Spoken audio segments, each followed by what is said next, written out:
मेरे घर में गेस्ट आने वाले होते हैं, कोई पार्टी होती है, तो मैं ये वाले गुलाब जामुन बनाती हूँ क्योंकि इनको बनाना आसान है और 1 कप मिल्क पाउडर में 1 केजी गुलाब जामुन बन जाते हैं।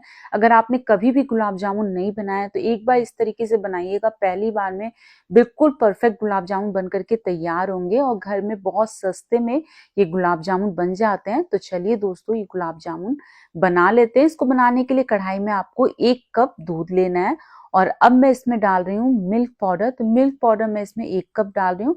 जितना आपने दूध लिया उतना ही आपको मिल्क पाउडर डालना है। साथ में 2 बड़ा चम्मच इसके अंदर सूजी डाल रही हूँ। सूजी भी आप कोई सी भी डाल सकते हैं। 1 बड़ा चम्मच मैंने इसके अंदर घी डाला। अब क्या करना है, इन सभी चीजों को मिक्स करना है और गैस इस समय बिल्कुल बंद रखिएगा। बंद गैस में ही आपको पहले सभी चीजों को अच्छे से मिक्स कर लेना है। सभी चीजें मिक्स हो गई हैं। इस समय मैंने गैस को ऑन कर दिया है। गैस की फ्लेम को मैंने मीडियम रखा हुआ है। तो हमें मीडियम फ्लेम पर हल्का गाढ़ा होने तक पका लेना है। तो अब देखिए ये गाढ़ा होना शुरू हो गया है। तो इस समय आपको क्या करना है, गैस की फ्लेम को लो कर देना है ताकि ये नीचे की साइड से जले नहीं और इसे गाढ़ा करना है। तो तब तक गाढ़ा कीजिएगा जब तक कि पूरी तरीके से कढ़ाई को ना छोड़ दे। तो अब आप देखिए इसने कढ़ाई को छोड़ना शुरू कर दिया है। तो मैंने थोड़ा सा कढ़ाई के चारों तरफ घी लगा दिया है ताकि कढ़ाई में जितना भी बचा हुआ मावा है वो भी निकल जाए। तो देखिए बिल्कुल कढ़ाई भी क्लीन हो गई है और हमारा मावा भी बिल्कुल तैयार है।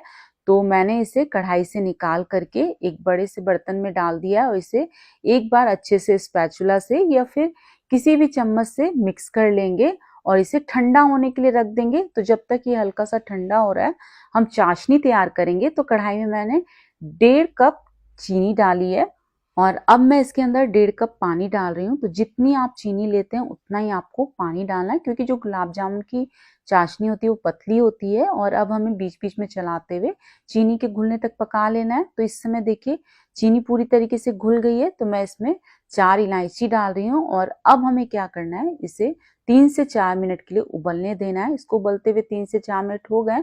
तो चलिए चेक कर लेते हैं। इसकी जो चाशनी होगी हल्की चिपचिपी शहद की तरह होगी।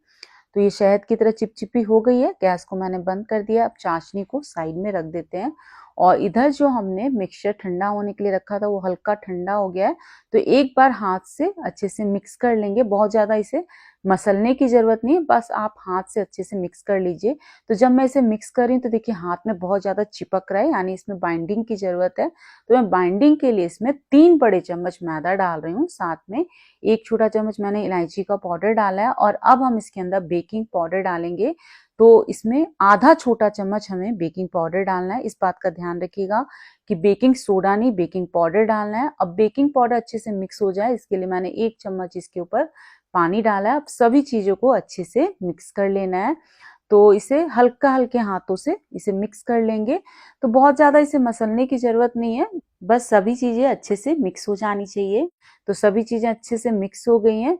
तो हमारा गुलाब जामुन का डो बिल्कुल तैयार है। इसके मैंने 4 हिस्से कर लिए हैं और अब हमें क्या करना है, इसके छोटे छोटे से बॉल्स बनाने हैं। तो इसके लिए छोटी छोटी सी लोइयां हम तोड़ लेंगे।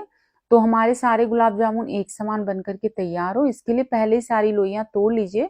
और लोइयों को तोड़ने के बाद आपको इस तरीके से हाथ में एक एक लोई को लेना है, हल्का सा हथेलियों के बीच रख करके प्रेस कीजिए, उसके बाद उसे रोल कीजिए। तो बिल्कुल स्मूथ बॉल्स बन करके तैयार होंगे। इस बात का ध्यान रखिएगा कि इसमें क्रैक्स बिल्कुल नहीं आने चाहिए। तो देखिए सारे बॉल्स बन करके तैयार है। तो चलिए अब हम फ्राई करेंगे। इनको फ्राई करने के लिए तेल मैंने पहले से गर्म होने रख दिया था। तो सबसे पहले एक छोटा सा बॉल को फ्राई करके देखेंगे। तो डालने के बाद देखिए इसमें हल्के हल्के से बबल्स आ रहे हैं, यानी कि तेल हमारा बिल्कुल परफेक्टली गर्म है।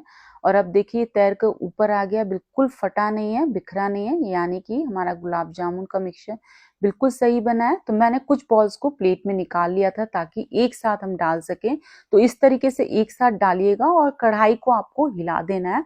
तो आप देख सकते हैं हल्के हल्के से बबल्स आ रहे हैं। तो बिल्कुल तेल इतना ही गर्म होना चाहिए और गैस की फ्लेम को आपको मीडियम रखना है। तो अब आप देख सकते हैं सारे जो बॉल्स हैं वो ऊपर फ्लोट करके आ गए हैं। तो इस समय आपको चम्मच से इसे लगातार चलाते हुए फ्राई करना है ताकि बिल्कुल इनका एक समान गोल्डन ब्राउन कलर आ सके। और अब ये हल्के से फ्राई हो गए, तो अब आपको क्या करना है, गैस की फ्लेम को लो करना है और लो फ्लेम पर इसे फ्राई करना है जब तक कि इसका डार्क गोल्डन ब्राउन कलर ना आ जाए। अगर आप इसे लो फ्लेम पर फ्राई नहीं करेंगे तो अंदर से कच्चे रह जाएंगे, तो इस बात का ध्यान रखिएगा। तो एक बैच को फ्राई करने में आराम से 8 से 10 मिनट लग जाते हैं। तो अब आप देखिए इनका डार्क गोल्डन ब्राउन कलर आ गया है, साइज में भी ये फूल करके डबल हो गए हैं। तो ये बिल्कुल अच्छे से फ्राई हो चुके हैं, तो मैं इसे निकाल ले रही हूँ। और आपको इन गुलाब जामुन को निकालने के बाद डाल देना है चाशनी में। तो इसके लिए इस समय जो चाशनी है वो गर्म होनी चाहिए। अगर आपकी चाशनी ठंडी हो गई है तो उसे पहले गर्म कर लीजिए, उसके बाद इन बॉल्स को डालिए। तो मैंने सारे बॉल्स फ्राई करके इस चाशनी में डाल दिए हैं, लेकिन जब मैंने और बॉल्स फ्राई किए तब तक चाशनी ठंडी हो गई थी। तो इस समय आपको क्या करना है, गैस पर रखना है इस कढ़ाई को और चाशनी में एक उबाल आने देना है। जब एक उबाल आ जाए तो गुलाब जामुन को थोड़ा अलट पलट दीजिए, गैस को बंद करिए और इसे ढक करके आधे घंटे के लिए छोड़ दीजिए, ताकि गुलाब जामुन के अंदर तक पूरी चाशनी चली जाए। और जब हम इस तरीके से चाशनी को गर्म करते हैं तो क्या होता है कि गुलाब जामुन को चाशनी में बहुत देर रखने की जरूरत नहीं पड़ती है। तो सिर्फ आधे ही घंटे हुए थे और गुलाब जामुन हमारे बिल्कुल खाने के लिए तैयार है। बहुत ही सॉफ्ट, बहुत रसीले गुलाब जामुन बने। आप इसे गर्मा गर्म भी खा सकते हैं, ठंडे करके भी खा सकते हैं। तो फ्रेंड्स, अगर आपको गुलाब जामुन की रेसिपी पसंद आई हो तो प्लीज लाइक शेयर सब्सक्राइब करना ना भूलें।